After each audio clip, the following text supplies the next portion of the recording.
Hello parents, कैसे हैं आप सभी। I hope you all are well and good. आज की वीडियो में मैं आप लोगों से शेयर करने वाली हूँ जो आपके क्या क्या सिम्टम्स थे ऑटिज़म के, जिसकी वजह से डॉक्टर्स ने मेरी बेटी को माइल्ड ऑटिज़म बताया।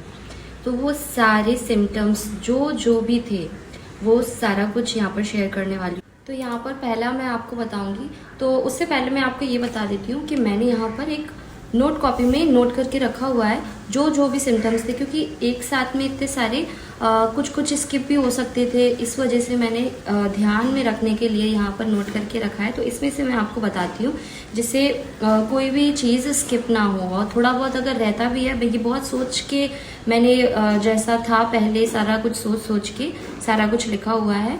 तो वो सारे सिम्टम्स मैं यहाँ शेयर करूँगी, ठीक है।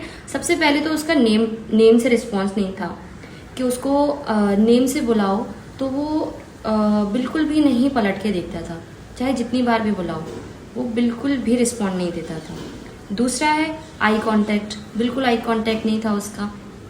कुछ भी अगर उसके साथ में अगर कर रहे हैं तो आई टू आई देखना, फेस से स्माइल, और जो एक प्यार भरा जो बच्चे के साथ में कनेक्शन होता है वो कुछ भी नहीं था, ठीक है। एंड अदर मेंबर्स के साथ में जो बाकी मेंबर्स हैं, लाइक कोई फ्रेंड है या कोई अंकल घर पे आ रहे हैं या कोई आंटी हैं, किसी के साथ में भी कनेक्ट नहीं होना। अदर मेंबर्स के साथ में बिल्कुल भी इंटरेक्ट या कुछ भी नहीं करता, ना हेलो करता था ना कुछ, बिल्कुल फ्लैट फेस रहता था। एंड स्माइल वगैरह जैसे बाकी नॉर्मल बच्चे होते हैं वैसा कुछ भी नहीं था। तो बहुत ज़्यादा गिल्टी फील होता था अंदर से कि बाकी बच्चों के जैसे ये क्यों नहीं है। बट ये धीरे धीरे असर उसी टाइम से हो रहा था, लेकिन पता नहीं चल रहा था। मैंने पहले की वीडियोस में भी बताया, मतलब एक वीडियो थी जिसमें मैंने इसका डिफरेंस बताया था। माइल्ड ऑटिज्म का एक्चुअल में पता नहीं चलता है हमको, जब वो बहुत ज़्यादा लेवल उसका इंक्रीज हो जाता है ना, तब हमको लगने लगता है कि हाँ कुछ डाउट। मीन्स इसके सिम्टम्स पहले से ही थोड़े थोड़े चलते आते थे। मीन्स जब से स्क्रीन दिखाया था, लाइक मैंने स्टार्टिंग की थी 8 या 9 मंथ से ही मैं थोड़ा थोड़ा उसको दिखाती रहती थी, लेकिन ये इस हद तक बढ़ जाएगा ये मुझे आइडिया नहीं था। तो दिखाती रहती थी तब इतना पता ही नहीं चलता था कि कुछ इशू हो भी रहा है, इससे कुछ फर्क पड़ रहा है। कि बेटा उस टाइम पे कुछ खाता नहीं था, तो उससे क्या है स्क्रीन देख के बच्चा खा भी लेता था, इस वजह से खिला देते थे। और ऐसे काफ़ी सारे पेरेंट्स हैं जो यही गलती करते हैं, और वही मैंने किया। तो धीरे धीरे चलता गया एंड असर ये मुझे 1 साल हो गया। 1 साल के बाद में मेरे को ये असर थोड़ा थोड़ा लगने लगा कि कुछ तो डाउट है भाई, कुछ तो प्रॉब्लम हो रही है इसके साथ में। बट उससे मैं अवेयर नहीं थी कि इसको स्क्रीन की वजह से ये सारी चीज़ें हो रही हैं। स्क्रीन थोड़ा थोड़ा दिखाती थी, लेकिन ये आइडिया नहीं था। फिर धीरे धीरे करके ऐसे ही 17 मंथ आ गए, और फिर उस 17 मंथ का वो हो गया, और फिर ऐसा कुछ डॉक्टर के उससे सुनने को मिला, तो वही शॉक्ड हो गए। उसी के अगले दिन से बिल्कुल स्क्रीन वगैरह बहुत कम, और धीरे धीरे उसको हटा दिया, बिल्कुल ज़ीरो, अभी भी नहीं दिखाती बिल्कुल मैं, ठीक है।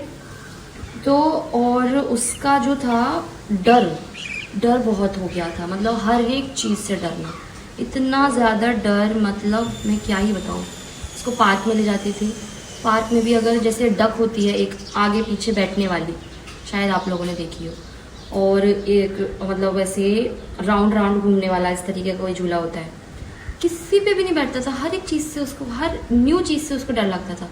यानी वो देखता था, मैं लेकर जाती थी उसको पार्क में, लेकिन फिर भी वो बिल्कुल वो नहीं होता था, वो डरता था हर चीज़ से, अंधेरे से डर लगता था। तो यहाँ से मैं मतलब उसकी दादी के घर पे हम लोग पहुँचे, हम लोग घर पे गए तो घर पे भी हर एक चीज़ से डरना, अंधेरे से तो डर था ही। रात में भी हम लाइट ऑन करके सोते थे इसी वजह से। और बल्ब का जो होल्डर होता था, मतलब आजकल वैसे भी थोड़ा न्यू स्टाइलिश में बनते हैं, तो हमारे घर पे वैसा कुछ था। उससे मतलब रात में ही इतना डरना, चिल्लाना, उसकी हार्ट बीट इतनी तेज़ हो जाती थी, बहुत मतलब अजीब सा लगता था मुझे भी, और हस्बैंड को भी। फिर धीरे धीरे लगने लगता था कि यार कितना वो है, ठीक है। और मेरी जो सास थी, मेरे मतलब घर के मेंबर्स थे, वो लोग भी बोलते थे मतलब ऐसा कैसे, मतलब इतना डरा हुआ। और कभी कभार तो उसका मजाक भी बन जाता था, मतलब जो अपने लोग हैं उनके थ्रू ही, कि मतलब एक फौजी का लड़का इतना डरा हुआ, और हर एक चीज़ से डरना, छिपकली है, मिक्सी की आवाज़ है, या कुछ भी बाहर शोर हो रहा है, और इस तरीके से कान बंद कर लेता था। और पता नहीं बिल्कुल मुंह से बोलता ही नहीं था, कुछ भी नहीं बोलता था। बस उसकी अगर नीड है वो भी कुछ नहीं बताता था, बस रोता ही रहता था। और अच्छे से उसको नींद नहीं आती थी। नींद भी बहुत मैटर करती है एक ब्रेन डेवलपमेंट के लिए, क्योंकि बच्चा इस टाइम पे जो ब्रेन है उसका ग्रोथ कर रहा होता है, और उसी टाइम पे ऐसी कंडीशन हो गई थी। तो फ़ोन के बिना तो वो रहता ही नहीं था। ऐसा हो गया था कि घर पे भी जा रही थी तो अदर मेंबर्स के साथ में भी मैं कोशिश करती थी कि साथ में खेले थोड़ा बहुत, बट बाकी बच्चों की तरह वो इन्वॉल्व भी नहीं होता था। मतलब तब भी उसको फ़ोन चाहिए। फ़ोन के बिना तो उसका मतलब ऐसा हो गया था कि लाइफ उसकी फ़ोन के बिना है ही नहीं, फ़ोन ही चाहिए तो ही कुछ होगा। दादी के घर पे भी अगर कहीं जा रहे हैं तो वहाँ पर भी हमें फ़ोन देना पड़ता था। हम सोचते थे शायद यहाँ पर हम अकेले रहते हैं तो यहाँ तो देते ही हैं, लेकिन अगर घर जाते हैं तो घर पे बाकी मेंबर्स होते हैं तो बाकी मेंबर्स के साथ में ये खेलेगा, मुझे थोड़ा सा रेस्ट मिलेगा। बट ऐसा मेरी सोच से बाहर ही था कि घर पे जाकर भी उसको फ़ोन ही पकड़ाना पड़ता था, किसी के साथ में खेलता नहीं था। और मतलब ऐसा कंडीशन आ गया था कि मुझे ही मतलब मेरे साथ में कनेक्ट हो गया था धीरे धीरे करके, तो मेरे साथ ही रहता था। घर जाती थी तो दादी को उल्टा काम करना पड़ता था और शिवांश को मुझे ही संभालना पड़ता था। मतलब इतने ज़्यादा बुरा हाल था ना, सच में मैं क्या ही बताऊं। बट अब जब इतना रिलैक्स मिलता है अंदर से, एक शांति सी लगती है कि अब जाके मेरे बेटा इतना इम्प्रूव हुआ है। एंड उसकी स्पीच का ना, मैंने उसकी मसाज एंड जो सबसे पहला जो वॉवल साउंड से मैंने स्टार्ट किया, मैं मतलब दादी घर पे 4 महीने रह के आई थी स्टार्टिंग में। जैसे यहाँ पे स्पीच थेरेपी मैम ने भी बोला था कि जैसे अगर घर पे बच्चे हैं तो आप कोशिश करें कि ज़्यादा टाइम आप घर पे रहकर आएँ, फिर हम देखते हैं कि क्या इम्प्रूवमेंट होता है। ठीक है, तो ऐसा किया था मैंने। तब उसके बाद में स्पीच थेरेपी वगैरह लिया था। तो घर गई थी तो 4-5 महीने में घर पर रहकर आई थी, तो वहाँ से इम्प्रूवमेंट हुआ था। हालांकि 2-3 महीने तक कुछ नहीं, बट लास्ट महीने में 4 महीने में मेरे को इम्प्रूवमेंट दिखना स्टार्ट हो गया था, क्योंकि मैंने उसकी दादी को भी बता दिया था कि इसका ये इशू आ रहा है। और जैसे पहले दादी भी इतना नहीं ध्यान देती थी, बोलती थी कि मतलब बहुत बच्चे लेट बोलते हैं ये वो, बट उनको भी थोड़ा थोड़ा मैंने उनको बताया तो उनको भी थोड़ा थोड़ा लगता था जिस तरीके से वो कॉर्नर में करना, बिहेवियर्स में चेंजेस वगैरह। तो फिर दादी भी उसको ट्राई कराती थी। सारे जो घर में मेंबर्स थे उनको पता था, तो वो लोग उन सबके सपोर्ट से ये सब पॉसिबल हो पाया है। लिटरली बता रही हूँ, वो भी आ ऐसे करके बुलवाती थी।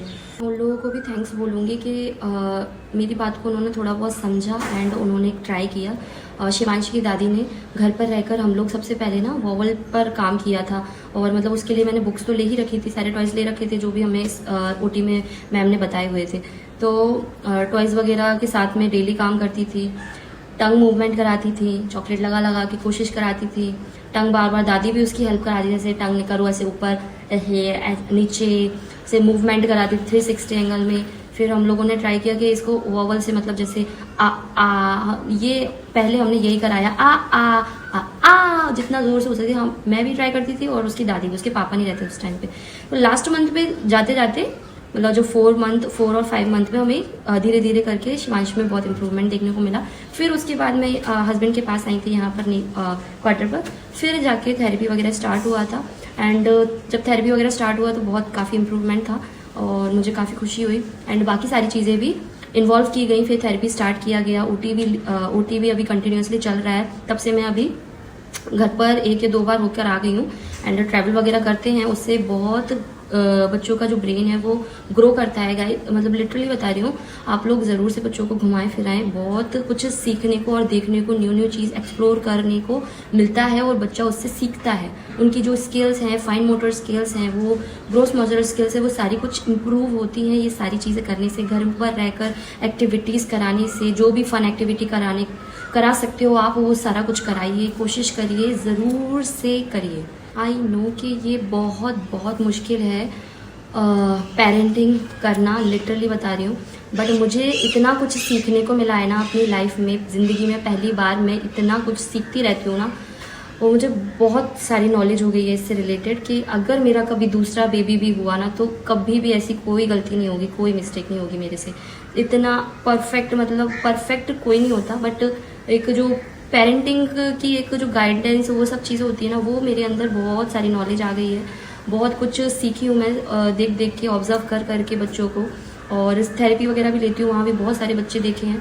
तो बच्चों को देख देख के मैं भी वहाँ पे मैम वगैरह से क्वेश्चन करती रहती हूँ, क्वेश्चनिंग, एंड बहुत कुछ जानने को मिलता है। तो मुझे बहुत खुशी होती है, इतना सब कुछ जानने को मिलता है, काफ़ी सारी नॉलेज मिलती है। तो उसी से रिलेटेड फिर मैं यहाँ पर अपना एक्सपीरियंस भी शेयर करती हूँ, जिससे मैं बाकी लोगों की भी हेल्प कर पाऊँ एंड बाकी लोगों भी अवेयर हों इस चीज़ से कि भाई मोबाइल बहुत ही खतरनाक चीज़ है, कृपया उसको ज़रा सा भी ना दें, ज़रा सा भी, बिल्कुल मतलब ज़रा भी नहीं, ठीक है।